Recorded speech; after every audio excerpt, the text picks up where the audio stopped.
नमस्कार, हम आशा करते हैं कि आप सभी अच्छे, ठीक और अपने आर्थिक समझ में मजबूत हो रहे होंगे और ये हमारे इस पूरी श्रृंखला का 5वां वीडियो है। हम काफ़ी समय से इसे समझने का पिछले 4 सप्ताह से प्रयास कर रहे हैं। जानने का इसके अलग-अलग पहलुओं को हमने बहुत ही आधारभूत जगह से हमने शुरुआत की और यदि आपको याद हो, अच्छे से स्मरण हो तो हमने समय के साथ इसके देखना इससे शुरुआत किया था कि इसकी पूरी जड़ कहाँ से शुरू होती है ये समय और किसी भी व्यक्ति विशेष के विशेष क्षमता को जोड़कर तैयार किए गए उत्पाद या सेवाओं के आदान-प्रदान से लेकर शुरू होता है। और फिर हमने बहुत सारे इससे संबंधित तंत्रों को देखा था, व्यापार को देखा था, व्यापार ने मुद्रा की जिन आवश्यकताओं को लेकर के आया, मुद्रा के रूप में किन-किन चीज़ों का इस्तेमाल किया गया।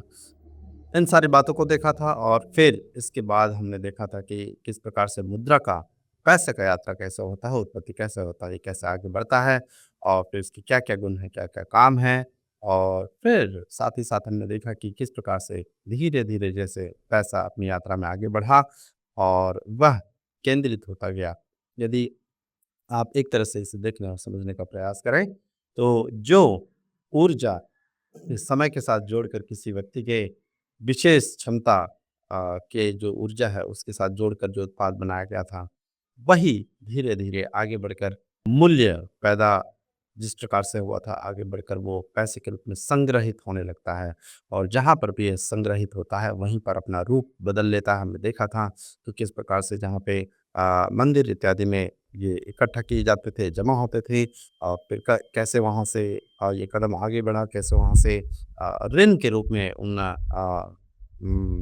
बहुमूल्य धातुओं को देने की प्रचलन शुरू हुई और फिर वहाँ से आगे बढ़ कर के हमने देखा कि किस प्रकार से धीरे-धीरे शासकों के हाथ में आया और फिर धीरे-धीरे ये व्यापारियों के हाथ में आया और फिर व्यापारियों का रूप इसने किस प्रकार से बदला और उन्हें व्यापारियों से बैंक के रूप में तब्दील कर दिया, इस बात को भी हमने देखा था।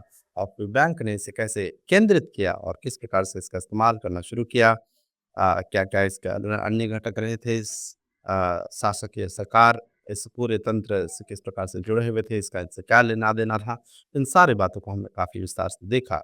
और पिछले वीडियो में ख़ास करके हमने ये देखा था कि वर्तमान में हम जिस मुद्रा का इस्तेमाल करते हैं, घोषित मुद्रा अंग्रेजी में जिसे फिएट करेंसी कहा जाता है, इसकी शुरुआत कैसे हुई और इससे संबंधित और क्या अन्य बातें थी?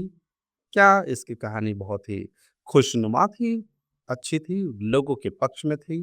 जिनके पास धन था, उनसे ये किस प्रकार से बदल कर घोषित मुद्रा का रूप लेता है, जो एक कागज़ का टुकड़ा मात्र बन जाता है और इसके विस्तार को हमने काफ़ी अच्छे तरीके से देखा था और जाना था और समझा था। और आपने विशेष करके फ्रैक्शनल रिज़र्व बैंकिंग, आंशिक जमा बैंकिंग जो है उस पर हमने काफ़ी अच्छा चर्चा किया था कि किस प्रकार से लोन दिया जाता है। आप बैंक को जो पैसा देते हैं, फिर बैंक उसी पैसे को अन्य ग्राहक को लोन के रूप में देती है और वो कितने लोगों को उस पैसे को देती है, उसका कितना हिस्सा अपने पास रखती है और किस प्रकार से उसी पैसे को वे और अधिक पैसे के रूप में तब्दील करते हैं और वो मुनाफ़ा कमाते हैं। इन सारी बातों को हमने देखा था।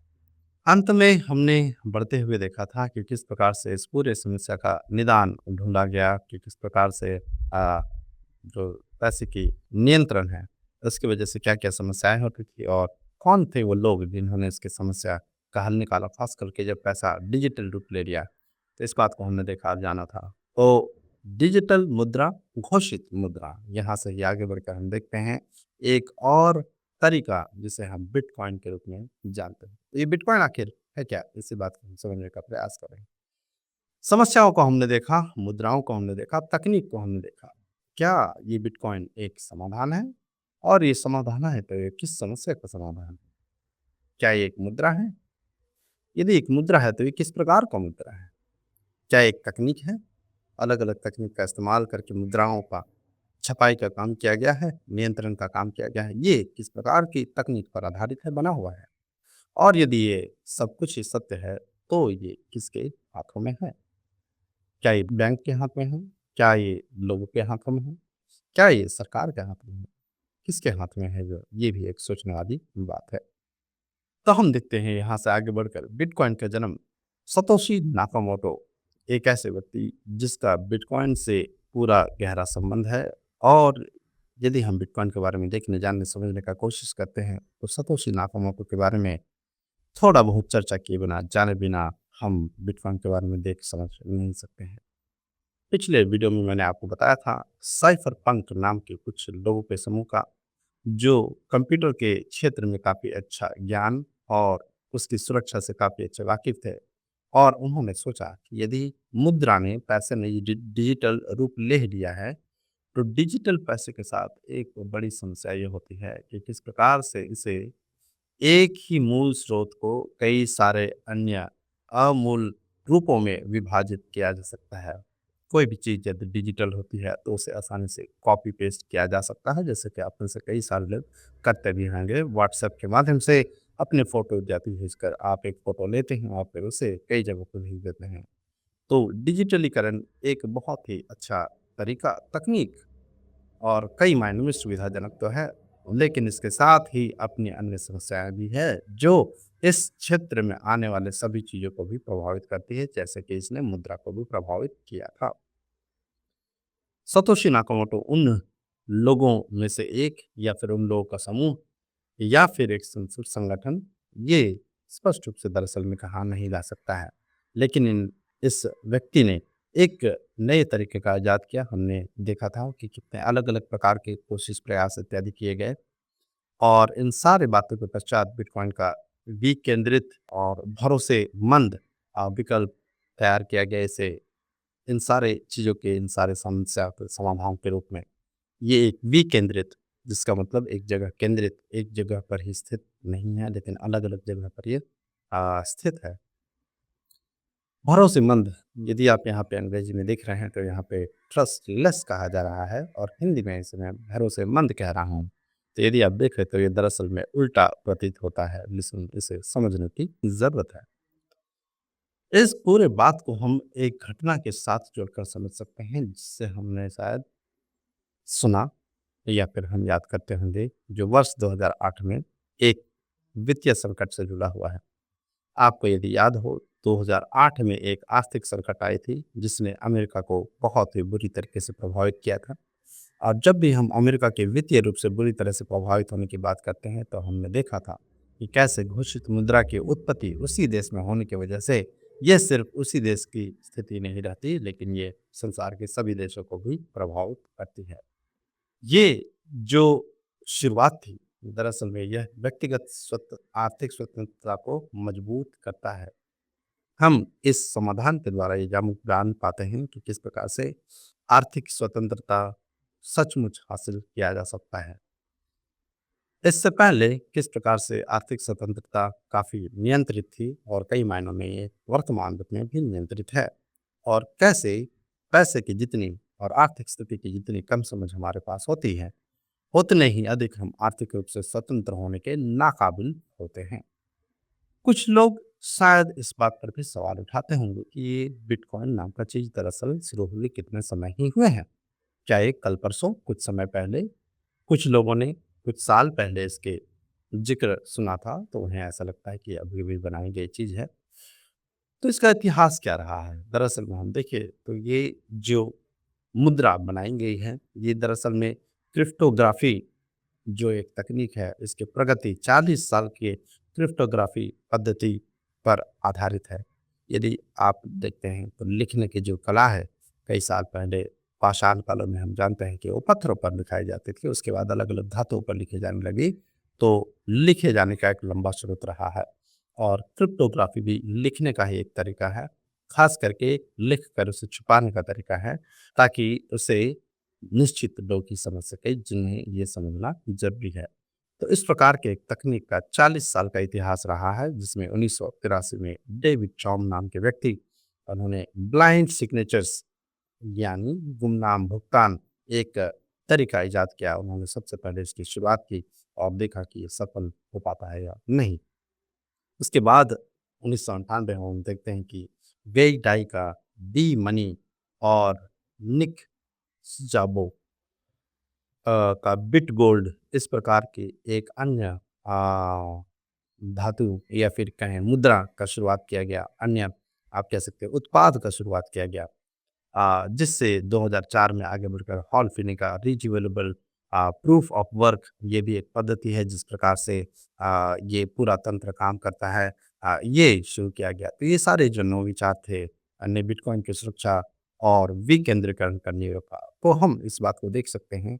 ऐसा नहीं है कि बिटकॉइन क्रिप्टोग्राफी के माध्यम से तैयार किया गया अपने प्रकार का पहला तंत्र था। नहीं, इसके पहले भी बहुत सारे ऐसी चीज़ें शुरुआत की गई जो दरअसल में विफल हुई, और जितने बार भी विफल हुए उतने बार ही उनको और बेहतर तरीके से समझा गया, देखा गया उनके खामियों को, और उस तरीके को पूरी तरह से दृढ़ और मजबूत बनाया गया। तो ये इसका इतिहास है, तकरीबन 40 सालों का क्रिप्टोग्राफी पद्धति का इतिहास। फिर हम देखते हैं कि इसकी शुरुआत, इसकी लॉन्च किस प्रकार से नाकामों करते हैं, और फिर उसका क्या होता है, आगे क्या हुआ उस व्यक्ति का। हम अक्टूबर 2008 में उनके द्वारा एक श्वेत पत्र जारी किए जाने को देखते हैं, जो कि बिटकॉइन के peer to peer electronic cash system को बनाते हैं, इसकी पूरी पद्धति की नींव रखते हैं, और इसके क्या-क्या गुण होने चाहिए, किस प्रकार से ये तंत्र काम करना चाहिए, किसके हाथों में नियंत्रित होना चाहिए, ये सारा पूरा तंत्र उन्होंने बनाया। और फिर 2009 जनवरी उसकी 3 तारीख को उन्होंने जेनेसिस ब्लॉक को खुदाई या फिर माइन करना शुरू किया गया। इलेक्ट्रॉनिक तरीके से, कंप्यूटर के तरीके से उस पर खुदाई किया जाने लगा, जिससे बिटकॉइन ब्लॉकचेन की शुरुआत हुई। ब्लॉकचेन के एक अलग टेक्निक है, इसे हम अपने क्लास में और अधिक विस्तार से देखेंगे और जानने का, समझने का प्रयास करेंगे। तो ये इस प्रकार से शुरुआत हुआ, और फिर 2011 में नाकामोटो ने बिटकॉइन का भविष्य डेवलपर्स, या फिर कहें कि आगे जिन लोगों के हाथों में ये होना चाहिए, यानी समुदाय को सौंप दिया कि अब उसे आगे बढ़ाए, देखे और संभाले, और हम देखते हैं कि ये किस प्रकार से सचमुच आगे बढ़ पाया है। हम इसके साथ ही साथ विकेंद्रीकरण और सुरक्षा को भी देखते हैं। ये 2 मूल बातें, केंद्रीकरण और केंद्रीकरण असुरक्षा। केंद्रीकरण नियंत्रण उत्पन्न करता है, नियंत्रण असुरक्षा उत्पन्न करता है। इस बात को हमने अभी तक के इतिहास में देखा था, और किस प्रकार से इस पूरे बिटकॉइन का जो नींव था, ये विकेंद्रीकरण के लिए किया गया था ताकि सुरक्षा को बरकरार रखा जा सके। तो बिटकॉइन के मूल सिद्धांत आखिर क्या है? जैसे पैसे के काम के बारे में हमने देखा था कि पैसे के 3 मूल काम हैं। बिटकॉइन के मूल सिद्धांत भी इसी प्रकार से 3 हैं। सबसे पहले कि ये सीमित आपूर्ति में उपलब्ध है। पैसे के गुणों को जब हमने देखा था, तो ये देखा था कि उसमें से एक गुण ये होना चाहिए कि ये दुर्लभ मात्रा में उपलब्ध हो। इसकी छपाई करते-करते इसे नियंत्रित ना किया जा सके, बढ़ाया ना जा सके। बिटकॉइन सिर्फ़ और सिर्फ़ अधिकाधिक 21 मिलियन, यानी 2.1 करोड़ ही हो सकते हैं। इससे अधिक बिटकॉइन नहीं बनाए जा सकते हैं। इससे अधिक बिटकॉइन हो नहीं सकते हैं। 2.1 करोड़ बिटकॉइन। ये सीमित मात्रा में है, ये दुर्लभ मात्रा में है। संसर्ग प्रतिरोधी। कोई भी सरकार या संस्था लेन-देन को ब्लॉक या नियंत्रित नहीं कर सकता है। कई बार अभी जब आप लेन-देन करना चाहते हैं, चाहे आपके इरादे कैसे भी हों, लेकिन सरकार इस पर नज़र रख सकती है, उसे नियंत्रित करती है, और पैसे का ऊपर नियंत्रण बना कर के सरकार किसी प्रकार के लेन-देन को रोक सकती है। तो ये सेंसरशिप प्रतिरोधी है, यानी ये उस बात पे परे है। अगला है भरोसेमंद और पारदर्शी। लेन-देन क्रिप्टोग्राफिक नियमों का सुरक्षित लेन-देन जो होता है वो क्रिप्टोग्राफिक नियमों से होता है, और इसके द्वारा सुरक्षित किया जाता है, और इसमें कोई भी बिचौलिए पर निर्भर करना नहीं होता है। जैसे कि आप जानते हैं कि सामान्य रूप में व्यापार के क्षेत्र में जब हम बातचीत करते हैं, तो बिचौलिए वो लोग हैं जो बीच का अधिकाधिक लाभ उड़ा ले जाते हैं, और उत्पाद करने वाले और अंतिम जो उपभोक्ता होते हैं उनके पास बहुत ही कम मूल्य बचा हो जाता है, या फिर थोड़े से मूल्य के लिए बहुत अधिक चुकाना पड़ता है। तो ये बिटकॉइन के मूल सिद्धांत है। बिटकॉइन पूरे जो तंत्र है, इसके प्रमुख घटक कौन-कौन से हैं? हमने देखा था कि पैसे से जुड़े या फिर घोषित मुद्रा से जुड़े लोग कौन-कौन थे, और उनको क्या इसका लाभ होता है। तो इसी बिटकॉइन तंत्र से भी जुड़े कुछ लोग हैं, और आइए हम देखें इनका इसमें क्या योगदान है। सबसे पहले जिस एक समूह आता है उसे हम कहते हैं माइनर्स। ये प्रूफ ऑफ वर्क द्वारा लेन-देन को सत्यापित करते हैं। 2 तरह के तरीके हैं, एक है प्रूफ ऑफ वर्क और दूसरा कहलाता है proof of stake. Proof of stake का मतलब होता है कि आपने काम किया हो या नहीं, जितना आपका उसमें दावेदारी है, ये तय करता है कि आप उस पूरे तंत्र के नियम को किस प्रकार से पलट सकते हैं या नियंत्रित कर सकते हैं। और वहीं प्रूफ ऑफ वर्क एक तरह से एक तरीका है जहाँ पे आपने जिसने काम किया है असल में, वो ही उस पूरे तंत्र को निर्धारित और नियमित कर सकता है, उस पर अपना नियंत्रण बनाए सक सकता है। यानी जिसने काम किया है, उसी का अधिकार होता है कि वो इस पूरे तंत्र को किसी भी तरीके से प्रभावित करने में सक्षम हो या ना हो। दूसरा है नोड्स। नोड्स एक तरह से आप कह सकते हैं कि विकेंद्रित संगठन है। संगठन नहीं, भंडार है। बिटकॉइन के नियमों को लागू कर विकेंद्रीकरण सुनिश्चित करते हैं। ये वो छोटे-छोटे अलग-अलग जगह है। विकेंद्रीकरण का मतलब क्या है कि एक केंद्रित जगह, एक कंप्यूटर में नहीं है। संसार भर में फैले अलग-अलग कंप्यूटर पर इसका जो दर्ज किया जाना होता है, इस तरीके का पूरा, ताकि ये एक जगह प्रभावित हो तो ऐसा नहीं कि पूरा का पूरा तंत्र गड़बड़ी आ जाए, उसमें समस्या आ जाए। नहीं, दरअसल में ऐसा नहीं है, क्योंकि ये नोट्स तय करते हैं कि जितने भी लेन-देन का जो विवरण है, ये अलग-अलग सैकड़ों या फिर हज़ारों अलग-अलग जगहों पर ये उपलब्ध है। इसके बाद है उपयोगकर्ता, यानी बिटकॉइन का स्टोर या फिर दुकान जो भेज और प्राप्त कर सकते हैं, जो जिसमें आप और हम हो सकते हैं। ये वो लोग हैं जो इसका उपयोग करते हैं, इसे खरीद सकते हैं, इसका इस्तेमाल कर सकते हैं, इसके द्वारा लेन-देन इत्यादि ये सारी चीज़ों को कर सकते हैं। इसके बाद आते हैं डेवलपर्स या फिर ये वो लोग हैं जो बिटकॉइन के ओपन सोर्स प्रोटोकॉल को बनाए रखते हैं और उसे सुधारते हैं। किसी भी चीज़ में निरंतर सुधार यदि ना होता जाए, तो फिर जितनी भी ठोस तरीके से उस चीज़ की शुरुआत हुई है, उसमें खामियाँ और गड़बड़ी आना ज़रूरी है। हम जानते हैं कि मानव इतिहास एक निश्चित समय तक सीमित नहीं है, लेकिन ये निरंतर आगे बढ़ता रहता है। तकनीक हमारे साथ, कंप्यूटर हमारे साथ, आप देखते हैं इस वजह से किस प्रकार से निरंतर बढ़ती चली जाती है, और यदि हमारे साथ-साथ हमारे द्वारा विकसित किए गए तंत्र भी यदि बढ़ते ना चले जाएँ या फिर उन पे सुधार ना किया जाए, तो फिर उसमें खामियाँ आना निश्चित होता है। तो ये डेवलपर्स वो लोग हैं जो ये तय करते हैं कि आने वाली जितनी भी खामियाँ हैं, उनको दुरुस्त किया जाए, उनको हटाया जाए और पूरे तंत्र को बरकरार रखा जाए। इसके बाद हैं बिटकॉइन प्रोजेक्ट्स। जितने भी बिटकॉइन से संबंधित परियोजनाएँ हैं, बिटकॉइन को अपनाने और उपयोगकर्ता को शिक्षित करने में मदद करते हैं। तो ये वो लोग हैं जो बिटकॉइन को अपनाते हैं, बिटकॉइन को स्वीकार करते हैं। जैसे कि हम जानते हैं कि एक पूरे साउथ अमेरिका, दक्षिण अमेरिका के एक देश अल सल्वाडोर, उन्होंने बिटकॉइन तंत्र को अपनाया और इसे अपने देश के मुद्रा के रूप में इस्तेमाल करना शुरू किया। जैसे-जैसे लोग इसका इस्तेमाल करते हैं और अधिक लोगों को इससे संबंधित शिक्षा देने का एक ऊर्जा मिलता है कि क्यों इस बात को आगे बढ़ाया जाए। हो इन प्रमुख घटकों को हमने देखकर जो जाना समझा वो ये है कि बिटकॉइन की सुरक्षा विकेंद्रित नेटवर्क तंत्र पर निर्भर करता है। एक जगह नहीं, एक ही जगह रखने पर जितना केंद्रित होगा, उतना आसानी से उस पर नियंत्रण होगा। जितना आसानी से नियंत्रण किसी दूसरे का होगा, उतना आसानी से वो वस्तु असुरक्षित बन जाती है। नियंत्रण ही असुरक्षा को लाती है, एक तरह से हम इसे देख सकते हैं।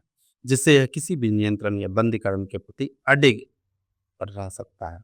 तो इस पूरे तंत्र को हम इस प्रकार से देख और समझ सकते हैं।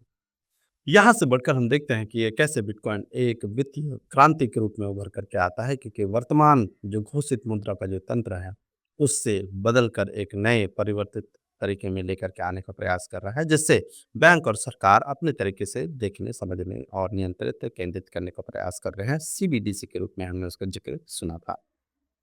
वित्तीय प्रणाली पर बिटकॉइन का क्या प्रभाव होगा? घोषित मुद्रा का ये विकल्प बन जाएगा, सरकार द्वारा जारी मुद्रा से स्वतंत्र और अलग होगा। मुद्रास्फीति के ये विरुद्ध होगा, चीजों की दामें नियंत्रित बढ़ते नहीं रहेंगे, सीमित आपूर्ति के कारण समय के साथ मूल्य सुरक्षित रहेगा, मूल्य बरकरार रहेगा। घोषित मुद्रा का एक समस्या जो हमने देखा था कि किस प्रकार से समय के साथ आपकी खरीदने की क्षमता घटती है। हालांकि पैसे आपके पास बढ़ते हैं, फिर भी आप उसी वस्तु को खरीदने के लिए अधिक मूल्य आपको चुकाना पड़ता है। लेकिन इस क्रांति के साथ या फिर इस प्रचलन के साथ हम इस मुद्रास्फीति या फिर महंगाई पर भी लगाम लगा सकते हैं। और साथ ही वित्तीय संप्रभुता, जो भी उपयोग करता है वो अपने धन पर पूरा नियंत्रण करता है। इस बात को आप अभी से समझें कि जो व्यक्ति धन के बारे में जितना अधिक समझता है और जानकारी रखता है और जागरूक रहता है, वो धन को उतना ही अधिक नियंत्रित करता है। यदि आपके पास पैसा उपलब्ध है, लेकिन आपके पास पैसे की जानकारी उपलब्ध नहीं है, तो आपका पैसा किसी न किसी अन्य व्यक्ति के द्वारा नियंत्रित और उस पर अधिकार है, जिसके पास पैसे के बारे में जानकारी है। बिटकॉइन क्यों महत्वपूर्ण है? सबसे पहले ये विकेंद्रित करती है, कोई एकल संस्था नहीं इसे नियंत्रित नहीं कर सकती है। ये सबसे एक प्रमुख बात है। दूसरा, ये सीमाओं से परे है। हम जानते हैं कि हम अभी एक अंतर्राष्ट्रीय दुनिया में प्रवेश कर चुके हैं, जहाँ हम सिर्फ़ अपने देशों से ही नहीं लेकिन संसार भर से जुड़े हैं और इसका एक बहुत बड़ा पद्धति रहा है, जो तरीका रहा है, वो इंटरनेट रहा है। दुनिया भर में बिना किसी प्रतिबंध के ये पहुँच सकता है। सुरक्षित और पारदर्शी, कोई भी इसे छान-बीन कर सकता है। ये ओपन सोर्स है और भरोसेमंद प्रणाली पर निर्भर है। इसे जारी करने वाले उसे नियंत्रित करने के लिए अपना तरीका और नया इजाद नहीं कर सकते हैं, जो ये पूरी तरह से लोगों को देखने के लिए उपलब्ध है, आप उसे छान-बीन कर सकते हैं।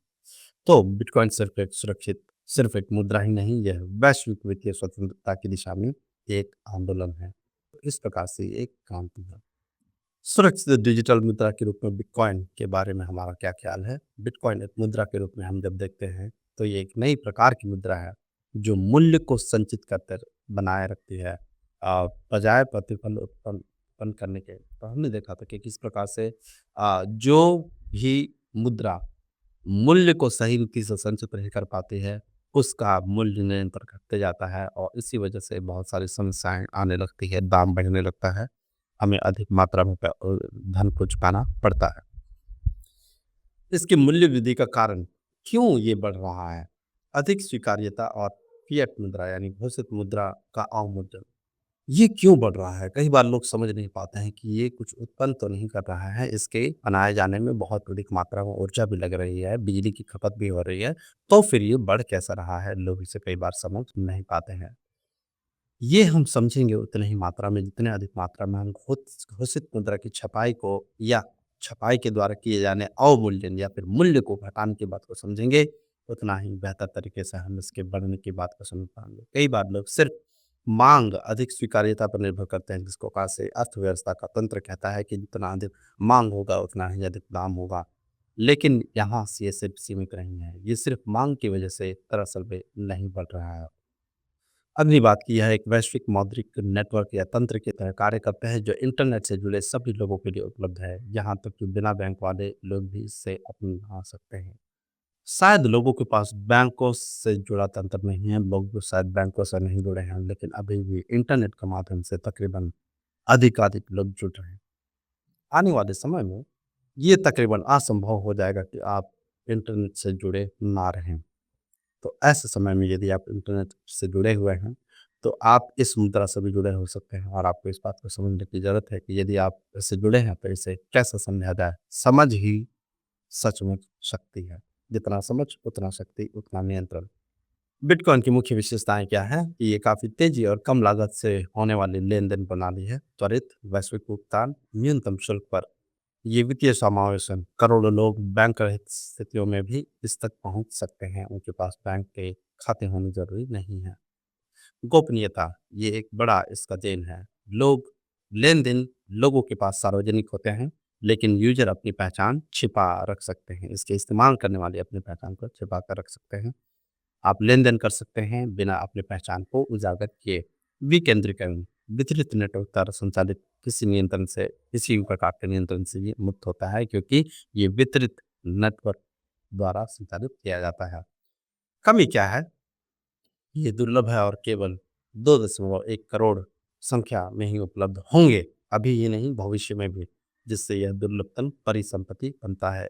जो वस्तु जितना दुर्लभ होता है, उसका दाम उतना ही अधिक होता है, उसकी कीमत या मूल्य उतना ही अधिक होता है। इस बात को हमने देखा था और ये एक कारण है क्यों इसकी कीमत बढ़ रही है। बिटकॉइन के विकास और मौद्रिक गुण को यदि हम देखें, तो ये साउंड मनी, जो ठोस मुद्रा हमने देखा था, इसका विकास, इसी का विकास है। मूल्य भंडार, ये जो मूल्य भंडारण है उसे बहुत अच्छे तरीके से बरकरार रख पाता है और इसे डिजिटल गोल्ड भी या डिजिटल सोना भी माना जाता है। विनिमय का भी एक अच्छा माध्यम है, लेन-देन का एक अच्छा माध्यम है और साथ ही साथ मूल्य को मापने का भी ये एक बेहतर इकाई है। आपको यदि याद होगा, तो हमने कपड़े की दुकान से जाकर के कपड़े खरीदने के लिए वो जो यंत्र इस्तेमाल किया जाता है कपड़े को नापने के लिए, उसका उदाहरण देखा था हमने। फिर उससे हमने समझा था कि पैसा भी कैसे एक मापने का तरीका है, नापने का तरीका है और पैसे के द्वारा मूल्य को नापा जाता है और उसी प्रकार से मूल्य को नापने का एक और बेहतर तरीका बिटकॉइन है। बिटकॉइन के मौद्रिक गुण हमने देखा था कि ये स्थायित्व है, ये ठोस है, आसानी से ये खराब नहीं होता है, बिगड़ नहीं सकता है, ये विभाज्य है, छोटे टुकड़ों में बाँटा जा सकता है। एक बिटकॉइन को आप काफ़ी बड़े मात्रा में, जैसे ₹1 को आप 100 पैसों में विभाजित कर सकते हैं, वैसे ही एक बिटकॉइन को 10 करोड़ सतोशी में विभाजित किया जा सकता है। ये एक जगह से दूसरे जगह आसानी से लाया ले जाया जा सकता है। आपको यदि याद होगा तो इसके लिए हमने अन्य दूसरे शब्दों का इस्तेमाल हमारे पिछले कक्षाओं में किया। दुर्लभ है ये, सिर्फ 2.1 करोड़ बिटकॉइन ही उपलब्ध होंगे अभी नहीं है, पर भविष्य में भी इतने ही होंगे। ये साथ ही साथ एकरूपता है और हमने देखा था कि प्रत्येक बिटकॉइन अन्य के समान और विनिमेय होता है। एक के बदले आप दूसरे को अदल-बदल आसानी से कर सकते हैं। जैसे कि एक ₹100 का भारत का उत्तर भारत में और दक्षिण भारत दोनों जगह बराबर मूल्य होता है। बिटकॉइन सोने या फिएट मुद्रा की तुलना में अधिक सुरक्षित, प्रभावी और इससे परिवर्तन या फिर इसमें सुधार परिवर्तन जब हम कहते हैं तो सुधार की क्षमता है, जिससे यह डिजिटल अर्थव्यवस्था के लिए एक आदर्श तत्व बन जाता है। बिटकॉइन सोने या फिएट मुद्रा या फिर घोषित मुद्राओं से अधिक सुरक्षित और प्रभावशाली इस प्रकार से हो जाता है। वित्तीय संप्रभुता और उत्तरदायित्व के जाने बिना हम उस पर नियंत्रण नहीं कर सकते हैं। व्यक्तिगत जिम्मेदारी को अपनाना, अपने धन पर पूर्ण नियंत्रण, खो जाने पर कोई बैंक या कस्टमर सपोर्ट आप नहीं उपलब्ध कर सकते हैं। इसलिए इसके बारे में आपके पास ठोस जानकारी होना बहुत ही जरूरी है। उपयोगकर्ताओं को बिटकॉइन सुरक्षा और भंडारण के सर्वोत्तम अभ्यास है ना, इसी कारण हम इस बात को आपको बता रहे हैं और अगले वीडियो में हम और भी बेहतर तरीके से आपको ये जानकारी देंगे कि कैसे आप इसे भंडारण कर सकते हैं, इसे संभाल कर रख सकते हैं। क्या कोई तरीके हैं, क्या तंत्र है? आप इसे बैंक में जमा तो नहीं कर सकते हैं, तो फिर आप इसे ले तो इसे कैसे रख सकते हैं? और वित्तीय संप्रभुता कि किस प्रकार से ये स्वतंत्रता और आर्थिक जिम्मेदारी की ज़रूरत को सामने लेकर के आती है कि क्यों? इसके बारे में आपके पास जानकारी होना ज़रूरी है। जितने आप जानकार होंगे इसके, उतने ही आप ज़िम्मेदार होंगे, उतनी ही आपकी मात्रा में स्वतंत्रता आपको उपलब्ध होगी। बिटकॉइन क्यों महत्वपूर्ण है? क्योंकि यह विकेंद्रित है, कोई भी संस्थान इसे नियंत्रित नहीं कर सकता है। ये सुरक्षित और पारदर्शी है और ये भरोसेमंद प्रणाली पर बना हुआ है। सशक्तिकरण, मुद्रास्फीति और वित्तीय प्रतिबंधों से सुरक्षित है। दाम बार-बार बढ़ेंगे नहीं और मूल्य को बरकरार रखा जा सकेगा। तो बिटकॉइन मुद्रा का नया रूप दे रहा है, लेकिन इसकी सफलता के लिए स्वीकार्यता और जिम्मेदार उपयोगकर्ता पर निर्भर करती है। इसके बारे में कई बार लोग मुझे कहते हैं कि आप बस हमें बता दें, हमारे पास इतने पैसे हैं, हम ये निवेश करने के लिए तैयार हैं, हम ये निवेश करना चाहते हैं। मैं ऐसा सलाह बिल्कुल भी कभी नहीं दूँगा। जब तक आप बिटकॉइन को समझ ना जाएँ, आप अपने पैसे को पहले-पहले फेंकने का कोशिश ना करें, अन्यथा आप किसी न किसी तरीके से उस पैसे को और पैसे के साथ-साथ मूल्य को खो ही देंगे। इसके लिए इसकी समझ बहुत ज़रूरी है। बिटकॉइन वॉलेट को समझना, यहाँ से हमने देखना शुरू किया है कि किस प्रकार से बिटकॉइन वॉलेट को हम समझ सकते हैं, जान सकते हैं, इसके बारे में अधिक जानकारी हम आगे देंगे। ये ओपन सोर्स बनाम क्लोज सोर्स, ओपन सोर्स का मतलब है सुरक्षा और पारदर्शिता सुनिश्चित करते हैं, क्योंकि वे इन्हें सार्वजनिक रूप से जांचा जा सकता है। सिर्फ मैं ये कहूँ ना कि मैंने इस पर सुधार किया है, लेकिन आप उस सुधार को देख भी सकते हैं। बिटकॉइन की तरह ये वॉलेट उपयोगकर्ता को पूर्ण नियंत्रण प्रदान करता है। यदि ये क्लोज़ तंत्र है, तो वहाँ पे आप, यदि मैं कहूँ सुधार है, लेकिन आप उसे देख नहीं सकते हैं, जाँच नहीं सकते हैं। बिटकॉइन वॉलेट सेटअप किस तरह से किया जा सकता है? नया वॉलेट बनाना होगा, सबसे पहले एक बिटकॉइन वॉलेट ऐप डाउनलोड करना होगा। अलग-अलग तरह के जो बिटकॉइन वॉलेट होंगे, उसे मैं आपको आने वाले वीडियो में बताऊँगा या फिर आने वाले कल के दिन में इसको आपको बताऊँगा। फिर मौजूदा वॉलेट पुनर्स्थापित किस प्रकार से करना है, यदि आपको रिकवरी करना है, यदि वाक्यांश आपको दर्ज कैसे करना है, बिटकॉइन तक आपको पहुंच कैसे प्राप्त करना है, ये आपके बटुए में यदि आ भी जाता है तो कैसे आप पहुंच प्राप्त कर सकते हैं। एक भौतिक बटुए में तो आप हाथ डाल करके पैसे को यूं ही या फिर निकाल सकते हैं, लेकिन ये जो डिजिटल बटुआ है, इसमें से किस प्रकार से आप निकालेंगे और आपकी प्राइवेट की, यानी आपकी व्यक्तिगत चाबी, आपके धन का जो पासवर्ड है, इसे कभी किसी से आप साझा ना करें। इस प्रकार से कहा जाता है कि यदि ये आपका चाबी नहीं है, तो आपका धन भी नहीं है, आपका घर भी नहीं है। लेन-देन, बिटकॉइन और सुरक्षा। बिटकॉइन भेजना और प्राप्त करना। बिटकॉइन प्राप्त करें आप सार्वजनिक पता दे करके, जैसे आपको चिट्ठी इत्यादि मिलता है, उसी प्रकार से आप एक सार्वजनिक पता तय कर सकते हैं, डिजिटल पता, और ये आप तक मिल सकता है। आप फिर भेज ही उसी प्रकार से सकते हैं, जैसे आपको पता मिल जाता है, डिजिटल पता, आप वहाँ पे इसे भेज सकते हैं। लेन-देन को नोड्स सत्यापित करते हैं, माइनर्स इसे ब्लॉकचेन से जोड़ते हैं। नोड्स इसे सत्यापित करते हैं और माइनर्स इसे ब्लॉकचेन से जोड़ते हैं। बिटकॉइन लेन-देन अपरिवर्तनीय होता है। एक बार यदि आपने उसे भेज दिया, आप मेरे पास जितना बिटकॉइन है उतना ही मैं आपको दे सकता हूँ। ऐसा नहीं कि जितना मेरे पास बिटकॉइन है, मैंने आपको भी उतना दिया, मैंने किसी और व्यक्ति को भी उतना दिया, किसी तीसरे ने माँगा उसको भी मैंने इतना ही दिया। आपको आंशिक बचत बैंकिंग की याद आ रहा होगा। पीयर टू पीयर लेन-देन, बिटकॉइन को लेन-देन में भाग लेने वाले कौन हैं? जिसमें भेजने वाले हैं, जो बिटकॉइन भेजते हैं, जो और हस्ताक्षर करते हैं, उसे प्राप्त करने वाले, यदि आप उसे खरीदने वाले हैं, तो आप वो हैं जो इसे प्राप्त करते हैं, भुगतान की पुष्टि करते हैं कि हाँ, मुझे मिल गया। नोड्स वो जगह है जो लेन-देन को सत्यापित करता है कि दोनों ही तरफ जहाँ से चला गया है, पहले व्यक्ति ने भेज दिया है, दूसरे व्यक्ति को मिल गया है।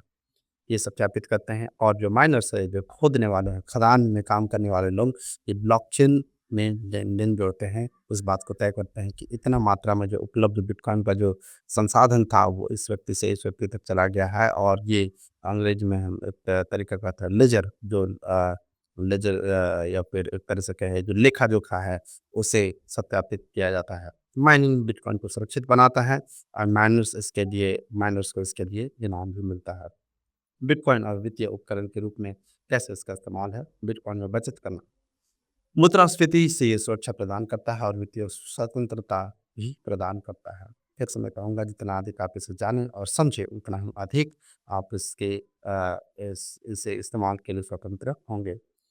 यदि सही तरीके से संग्रहित किया जाए, तो बैंक या किसी भी प्रकार का शासन इसे जब्त नहीं कर सकती है। तो इस पूरे तंत्र को आप मेरे कहने पर भरोसा मत करो, लेकिन सत्यापित करो, जाँच करो। बस मैं बोल रहा हूँ इसलिए नहीं, लेकिन आप खुद इसे जाँचिए और जानिए। कई साल पहले एक विज्ञापन आया करता था, उसमें ऐसे कहा जाता था, पहले इस्तेमाल करें, फिर विश्वास करें। तो मैं यहाँ पे कहूँगा कि पहले इसके बारे में जानें और फिर विश्वास करें। बिटकॉइन का किसी भी नेता या फिर किसी भी सरकारी तंत्र से या फिर पार्टी से इत्यादि से कोई भी संबंध नहीं है। हमेशा जानकारी सत्यापित करें। कई बार लोग बोलते हैं, एक व्यक्ति ने आज की सुबह में मुझसे पूछा कि क्या फलाना व्यक्ति बिटकॉइन से जुड़ा हुआ है? क्या ये उसका सदस्य है? मैं सोचता हूँ कि ऐसा व्यक्ति शायद बिटकॉइन को सही ढंग से समझ ही नहीं पाया है। घोटाले और निवेश योजनाओं से सावधान रहें। इससे संबंधित बहुत सारे घोटाले हो चुके हैं, बहुत सारे लोग के हाथ जले हैं इसमें, इसलिए इससे बहुत सावधान भी रहते हैं। आप सही चीज़ को जानें। जब तक आप सही चीज़ को नहीं जानेंगे, तब तक आपको गलत, मिथ्या की चीज़ों से बहुत ही नुकसान होता रहेगा। बिटकॉइन और बिटकॉइन जैसे दिखने वाले मुद्राओं से सावधान रहें। दोनों में फ़र्क करना आपको जानना ज़रूरी है। बिटकॉइन को समझना, जितना अधिक समझ आपके पास होगा, उतना ही अधिक आपके धन का पूर्ण नियंत्रण होगा। तो निष्कर्ष क्या निकलता है? अब आप बिटकॉइन को सुरक्षित रूप से प्राप्त कर सकते हैं, संग्रहित कर सकते हैं और भेज और स्वीकार कर सकते हैं। अगला जो विषय हमारा होगा, वो लाइटनिंग नेटवर्क बिटकॉइन को तेज और सस्ता बनाने से संबंधित होगा, और किस तरीके से आप वॉलेट इत्यादि बना सकते हैं, आप सही वॉलेट चुन सकते हैं। इन बातों को देखेंगे और जानेंगे, और अंततः हम इसका इस्तेमाल, कई बार लोग कहते हैं कि बिटकॉइन को हम पैसे के रूप में कैसे तब्दील करें। मैं एक बात को कहना चाहूँगा कि आप कई बार पुराने कपड़े में नया पेंट लगाना चाहते हैं। यदि आप ऐसा करेंगे और उसे जोड़ेंगे, तो जब आप उसे धोएँगे तो नया कपड़ा सिकुड़ जाएगा, और पुराना कपड़ा और नया कपड़ा दोनों ही इस्तेमाल के लिए बेवजह रह जाएँगे। इसलिए आप पुराने तरीके में, पुराने तंत्र में नया प्रकार जोड़ने का कोशिश ना करें। आपको नए तरीके से वाकिफ़ होना होगा, तभी आप इसका इस्तेमाल करेंगे, अन्यथा दोनों ही का आपको नुकसान होगा। धन्यवाद इतनी देर तक इसे देखने, समझने का प्रयास करने के लिए। जितना आप अधिक इसे समझने का प्रयास करेंगे, उतना ही बेहतर आप इसे जान और समझ पाएँगे। मेरे शब्दों के बीच के ध्वनि को भी सुनने का प्रयास करें। नमस्कार।